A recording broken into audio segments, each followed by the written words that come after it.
أعوذ بالله من الشيطان الرجيم. بسم الله الرحمن الرحيم.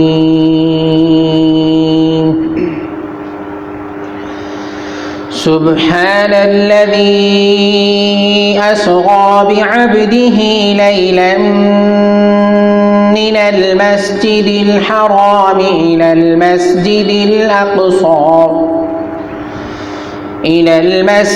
الأقصى الذي باركنا حوله لنريه من آياتنا إنه هو السميع البصير. وآتينا موسى الكتاب وجعلناه هدى لبني إسرائيل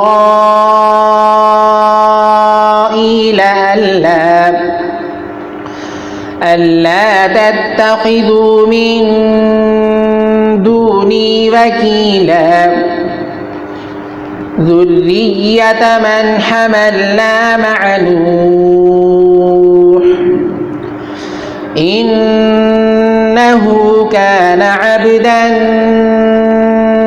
شكورا. وقضينا إلى بني إسرائيل في الكتاب لتفسدن في الأرض مرتين ولتعلن علوا كبيرا. فإذا جاء بعد أولاهما بعثنا عليكم عبادا لنا أولي بأس شديد فجاسوا خلال الديار وكان بعدا مفعولا. ثم رددنا لكم الكرة عليهم وأمددناكم بأموال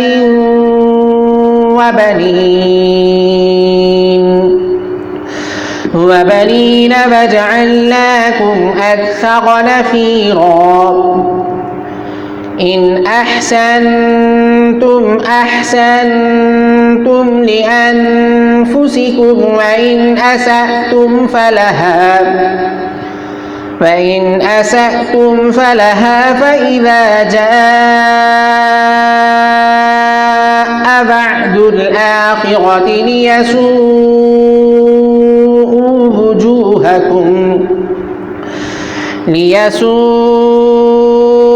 وجوهكم وليدخلوا المسجد كما دخلوه أول مرة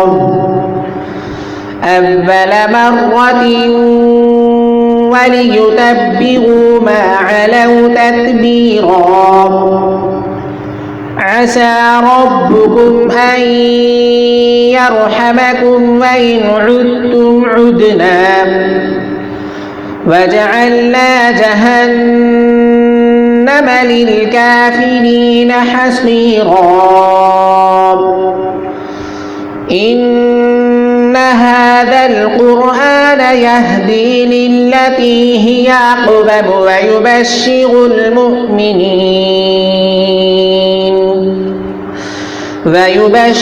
المؤمنين الذين يعملون الصالحات أن لهم أجرا كبيرا وأن الذين لا يؤمنون بالآخرة أعتدنا لهم عذابا أليما.